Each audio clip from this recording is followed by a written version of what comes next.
You're listening to Coupled With, the podcast that helps you take the guesswork out of feeling seen, heard, and valued in your relationship. If you've ever felt stuck in the same arguments, struggled to stay connected, or wondered how to better communicate with your partner, you're in the right place. I'm Dr. Rachel Orlick, a couples therapist and coach, and together, we're going to make relationships make sense. Let's dive in.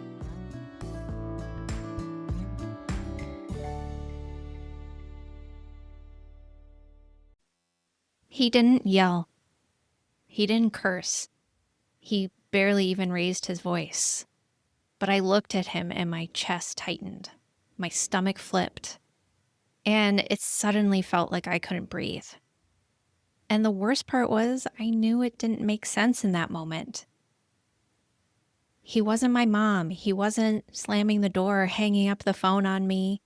But my body was reacting like he was. Maybe you've had a version of this moment where the logical part of you knows that your partner isn't the enemy. They're not your ex, your mom, your emotionally absent caregiver, but something in you tenses, pulls away, or lashes out. And the next thing you know, you're arguing about tone instead of what actually matters. That reaction, it didn't start with them. It started before you even met them. It started before you even had words for the pain, before you had options. That's the part that no one tells you about. Your nervous system keeps score in sensation, not in story. It's not about memory, it's about pattern.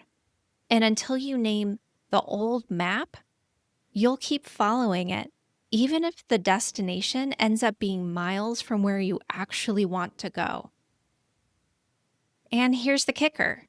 Most of us think we're reacting to what's happening right now. But often we're reacting to the echo of something that happened many years ago. The body keeps that blueprint. The nervous system hits repeat, and then we wonder why we're panicking during a calm conversation. Here's the spoiler. It's not because you're broken. It's because your attachment system learned early on how to stay safe, and it remembers even today. In today's episode, we're looking at why that happens. Why your kind, stable partner still triggers a stress response in you. Why love can feel threatening even when you desperately want connection. And why it's not a flaw, it's a flag. A sign pointing you back to the places that hurt so you can finally heal them. This isn't about blame. It's just about noticing. And that's where the real rewiring begins. One of my clients told me, I know he's not my dad, and when he gets quiet during this conflict, my whole body shuts down. She couldn't explain why a moment of silence sent her into a full-blown panic. Logically, she knew he was just taking space. He was processing, but her nervous system read it as abandonment. And her reaction was to disappear before he could leave first. And I've had another client that felt the exact opposite. Her partner would go cold during disagreements, and she'd immediately start apologizing, even when she wasn't sure what she'd done. I just want to fix it, she would say. I can't handle this distance. What she didn't realize at first was that urgency wasn't about the present moment. It was about past moments when connection was conditional. This is one of the most painful patterns in relationships. When two people keep triggering each other's oldest wounds without meaning to. One person will shut down to feel safe, and the other chases to feel reassured. But neither of them is actually talking about what's happening in the now. They're in a nervous system loop. Same lava, different volcanoes. And nobody knows how the fire even started. If that's you, I want to be really clear about this. This doesn't make you needy, dramatic, broken, or too much. It makes you human. Especially if you grew up in a home where love felt inconsistent or unsafe. Your body learned how to protect you. It still thinks it needs to today, but the danger isn't here anymore. And if you don't slow down and notice the old pattern, it will keep writing your relationship script for you. And here's what's tricky. Your partner might be loving and safe and emotionally available, and it still doesn't matter in that moment. Because your system isn't reacting to them, it's reacting to a feeling, a sensation, a micro expression that reminds you of a time when you felt powerless or small. That kind of loop is hard to see when you're inside it. But once you do, you can start choosing a different step. Let's zoom out for a second. If your reaction in love feels bigger than the situation calls for, it's not something that's broken. It's because your attachment system was built before you had words. Your nervous system learned how to stay safe when you were still tiny, before logic and before language. So when something reminds it of danger, it doesn't ask your permission. It just responds. This is where the nervous system comes in. If you've heard of polyvagal theory, this is the foundation. Your body has a built-in surveillance system constantly scanning for safety or threat, and it only has 3 default options: fight, flight, or freeze. If it thinks connection equals danger, even subtle danger, like a tone or a sigh or a shift, you'll go into one of those responses before your brain even catches up. That's why a calm partner can still send you spiraling. Not because they actually did something harmful, but because they did something familiar. Maybe your partner turning away reminds your body of your mom walking out of the room. Maybe their quiet looks a lot like rejection to a younger part of you. Even when you, quote, know better, that knowing doesn't always change the script because your body stores the sensation, and sensation overrides logic every time. It's not just about memory, it's blueprinting. Your nervous system builds a kind of shortcut file. When someone does this, we're not safe. And even years later, that shortcut still runs the show. You might think you're overreacting, but what's really happening is your wiring is kicking in before you can pause. This isn't a character flaw, it's just a reflex. A reflex that made perfect sense when you were little, even if it's out of sync with your adult life right now. I've had to learn this personally too. For years, I thought I was just really sensitive to tone. But I was actually sensitive to dismissal and disconnection. There were these micro moments that reminded my body of being ignored or shut down. Once I realized that, everything started to soften. Because it's hard to change a pattern you haven't named. But once you do, even messy change becomes possible. Now I can notice those sensations in my body before I even react to them. It doesn't mean they go away, but I'm able to make different choices. So there's a moment in almost every relationship where something small happens. A look, a silence, a missed text. And suddenly you're not in the present anymore. You're in a full body reaction. And before you even realize what's happening, the story has already started running. They're pulling away, or this always happens, or I'm too much. And from there, it's just really easy to slip into the same dance you swore you would stop doing the last time. It's familiar. Maybe you shut down, you withdraw, you go cold, or you lean in, you get louder, and you try to fix. Either way, it's not really a choice. It's a pattern. And when that pattern takes over, it doesn't care how much you love your partner. It doesn't care how many tools you learned. It only cares about getting you out of the discomfort as fast as possible. But here's what I've seen again and again in clients and in myself. There's a flicker of space before the reaction. It's not a big pause, not a perfect one either, but just enough to notice. Hey, wait, I know that feeling. And if you can catch that flicker even once, you've already started changing the script. Because now, instead of reacting on autopilot, You're watching yourself from the inside. And that's where the whole cycle starts to shift. This doesn't mean you suddenly get it right, or whatever that means. It doesn't mean you won't still shut down or spiral or pick the same fight. But it does mean you're interrupting the loop. The one moment of awareness of naming what's old instead of blaming what's new, that's the crack in the foundation. That's what lets the light in. You don't need a complete transformation to build a different kind of love. You just need that tiny wedge of choice.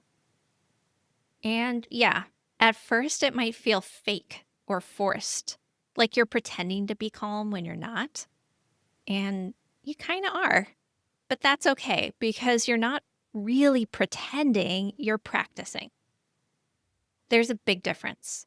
You're building new exits on a road you've driven your whole life. And even if you miss the first few, the fact that you're looking for them at all, that's the work. That's what healing in real time actually looks like. So, what do you do when you catch that flicker? When you realize, okay, this isn't really about what just happened. It's about something older. That's the moment to try a mini move. Not a fix, not a full repair, just one nervous system nudge. One of my favorite entry points is this.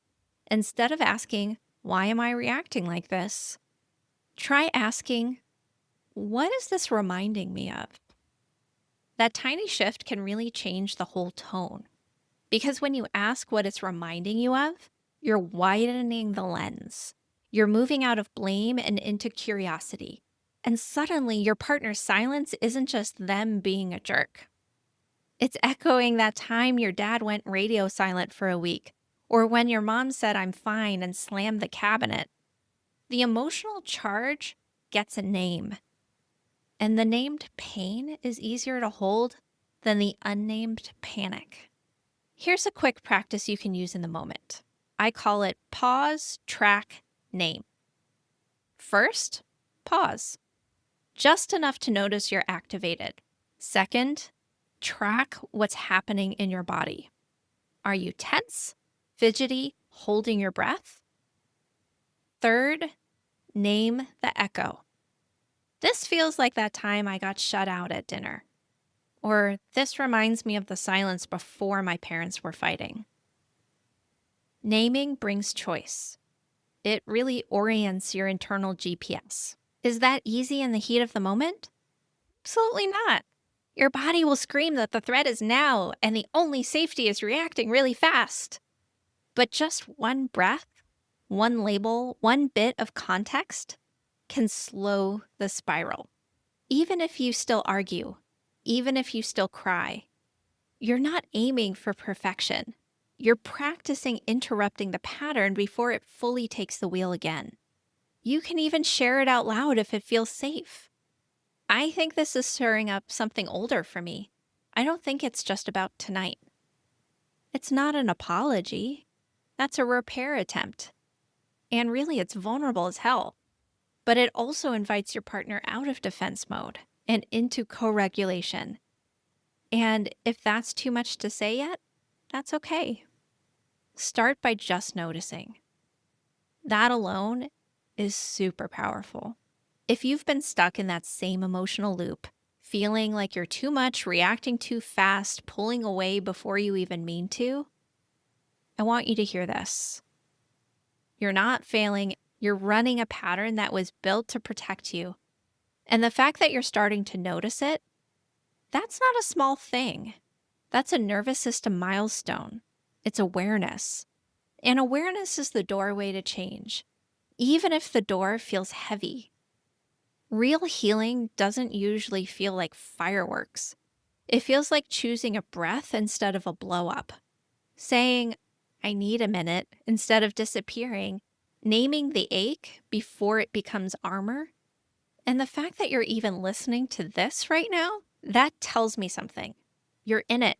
You're doing the work, even if it's slow and messy, and you're waking up to your patterns. And that's everything. That's the shift most people never make. You're allowed to move slowly. You're allowed to pause instead of push, and you're allowed to practice a different script, even if your voice shakes. These old wounds aren't a life sentence. They're just chapters in the book of your life, and chapters can be rewritten. You don't have to do it all alone either. This is exactly the kind of work that I explore. Gently, bravely, in real time, you bring the patterns, and I'll help with the rewiring map. And we walk through it together. So if this episode stirred something up, if you found yourself nodding along or tearing up, just feeling a little less alone, I just want you to know that matters. That's the work. That's the nervous system rep. And you just took it. I'm so glad you're here, and I'm going to see you next week. And hey, go gently with yourself until then, okay? Your tenderness is not a liability. It's a compass pointing back to connection. If you've been nodding along during this episode thinking, this is exactly what happens in my relationship, but I don't know how to stop it, I made something for you. It's a free 7-day email course called Break the Cycle. Each day I'll walk you through simple steps to stop the same fight from repeating and start rebuilding real connection without shutting down, walking on eggshells, or trying to do it all perfectly. You can sign up at my website. I'll link it in the show notes. It's totally free. This isn't just about communication. It's about breaking patterns that are breaking you. That's it for today's episode of Coupled With. Thank you so much for spending this time with me. If this episode resonated with you, I'd love for you to hit subscribe so you never miss what's next. And if you found it helpful, please share it with a friend or leave a quick rating and review. It really helps more than you know. And if you're curious about how we might work together or want more resources to strengthen your relationship, head over to my website, www.drrachelorlick.com. You'll find free tools, podcast extras, and ways to go deeper. Thanks again for listening, and I'll see you next time.